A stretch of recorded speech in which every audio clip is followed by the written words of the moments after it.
Last season, the Blazers were underwhelming, but even that is an understatement. Well, they barely held on to the 8th seed when in fact, this team should be at least a top 4 seed in the Western Conference year in and year out.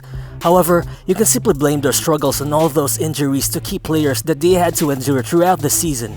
But when they battled it out against the Lakers in the first round, everyone saw just how dangerous this team can be with a functional roster playing. Well, Damian Lillard is still the assassin that he is, and he will carry this team for years to come. And to me, CJ McCollum happens to be just the right fit to have with a ball-dominant superstar.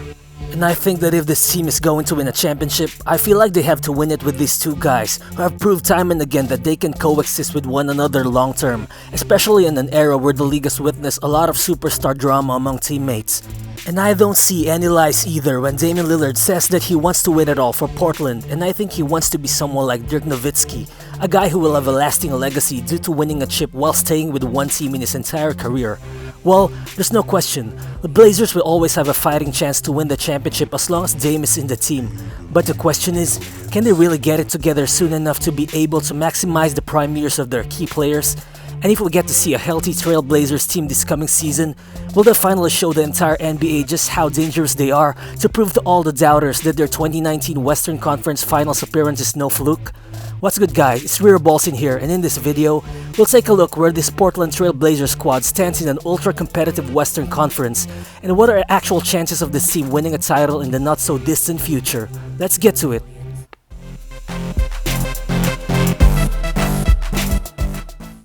Damian Lillard is the heart and soul of this Portland team, but the other parts of their core are just as invaluable if you look at it.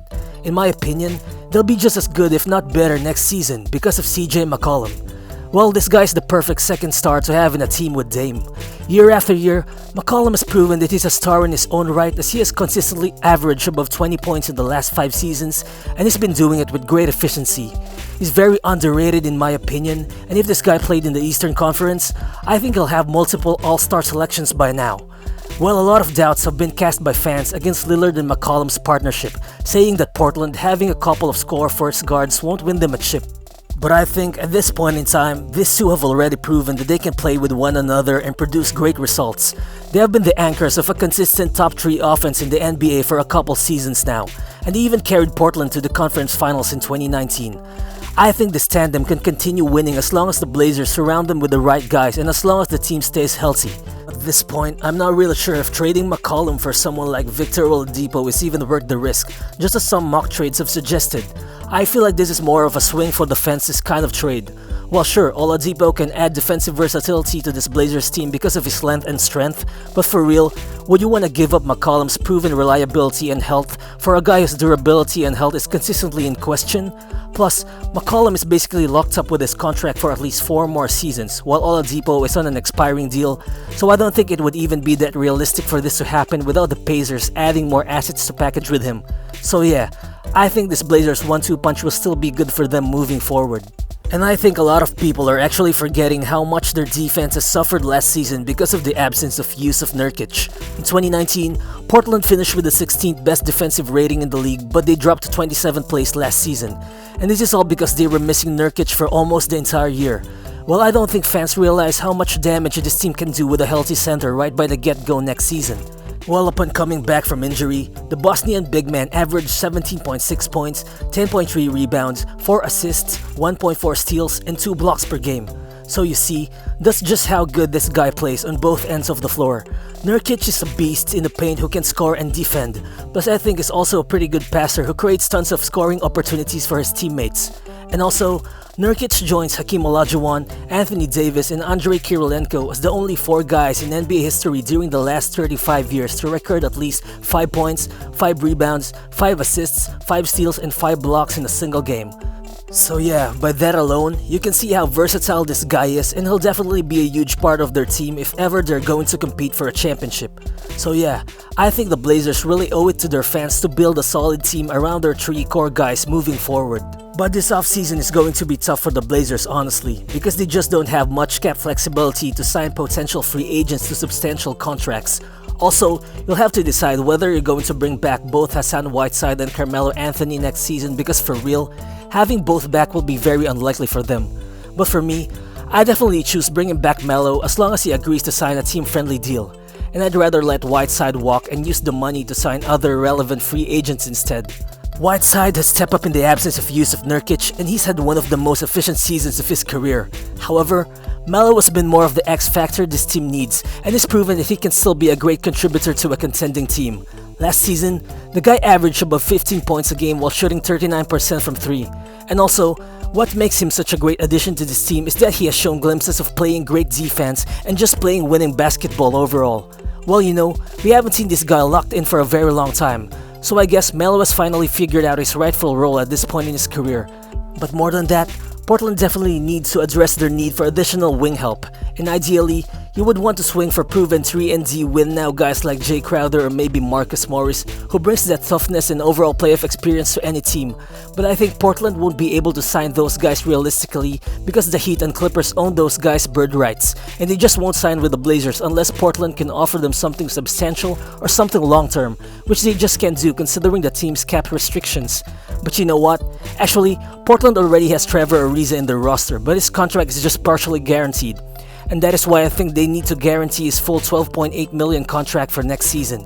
Well, doing this will definitely affect their cap space, but at least it saves them the trouble of having to go out and look for unrealistic 3-and-D targets. Plus, they can actually try and trade Ariza during the deadline if they feel like they can get something substantial in return. Well, I think they'll definitely need him at least in the short term for that much needed boost in the wing, most especially if Rodney Hood doesn't return in time for the start of next season. Well, Portland already has young emerging guys who are ready to contribute, but I still believe that they need to go after some proven veterans if this team is going to win a championship. Just like how Dallas surrounded Dirk with significant veteran presence during their championship season. Well, I don't think there's a ton of good value veteran options that you'll find in this year's free agent market who's that much of a game changer. But one guy who comes to mind I think is Paul Millsap. Well, Millsap is an all-around big who can be productive on both ends of the floor and can be a threat both inside and outside the paint. Well, he's already 35 years old, but he's still a very reliable interior defender who plays the right way, just as you would expect from a veteran. At this point in his career, I think Portland can use a guy like him, and if they sign him to a team-friendly multi-year deal by using part of their mid-level exception, honestly, there's a big chance they'll be able to land him. But if the Blazers would really want to make a splash and go all in with their winning chances next season, I think they should be creative and try and bring back Lamarcus Aldridge in Portland. Well, I think trading Trevor Ariza, Rodney Hood, and the 16th pick in the draft should be able to make it work. Well, we've heard tons of rumors about a potential Aldridge and Lillard reunion happening in the past, and I think this is a very likely scenario for a lot of reasons. Well, for one, Aldridge doesn't fit the Spurs timeline as they are obviously entering into a transitional phase. Plus, I think there's also a very big chance DeMar DeRozan moves on from them this offseason. Well, for the Spurs, to get a potential trade chip in Ariza, a good serviceable wing in Rodney Hood, but most importantly, that Blazers pick gives the Spurs a total of 2 mid-first rounders, which they can potentially package to move up in the draft, enabling them to draft a young star to bolster their young core. And well, for the Blazers, I see Aldridge being able to utilize his interior and mid-range game more effectively with this team, because if you look at it, the guy was double-teamed a lot in San Antonio because teams didn't have to worry about their 3-point shooting. But if you put him in a team with Lillard, McCollum, and Melo, who are all very potent 3-point shooters, then I guarantee this guy's game will see a resurgence in Portland. Aldridge is a big man who'll easily give you 18 points and 8 rebounds in any given night, and I think he just might be the veteran addition that they need to put them over the top next season. Well, to be honest, there are just a lot of questions to answer when you're trying to assess where this team is headed in the near future. But if you try to look forward, Portland also has got some very promising young guys, and in a team without a lot of cap room to work with, internal development can definitely help you go far. Well, they have Gary Trent, a very solid young player who showed tons of promise last season, especially in the bubble. And they also have Zach Collins, who to me has all the makings of a quality starting big man in the future. He has already shown progress in both his inside and outside game, and to me, it's very intriguing how he would potentially fit in the front court with Jusuf Nurkic. But the reality is, the Blazers front office has got to have that killer instinct to build their team the right way, just as how Damian Lillard has had the killer instinct to cold-bloodedly hit one game winner after another as we've seen in recent years. Well, luckily, Portland's core guys seem to be locked in with their contracts for the foreseeable future, and it's safe to assume that the Blazers will be another 50-win team next season. But the question is, will longevity and loyalty be enough to win you a championship in today's NBA? Will Damian Lillard and CJ McCollum be rewarded with a chip before their prime years are over? Well, the clock is ticking, but with the randomness factor that has been in play in the NBA recently, and considering that Damian Lillard ain't going anywhere soon, I think Portland will always have a fighter's chance to win that elusive NBA championship. You just never know. Thank you guys for watching until the end, and please don't forget to drop a thumbs up if you've liked this video. Also, shout out to all Blazers fans out there. And by the way, feel free to drop a comment down below about what you think of Portland's chances are of winning a chip in the next few years. Also, I'm inviting you to subscribe to the channel as well because you don't want to miss some fire NBA content that I put out on a regular basis. Again, this is Riro, and I'll see you on the next one. Peace.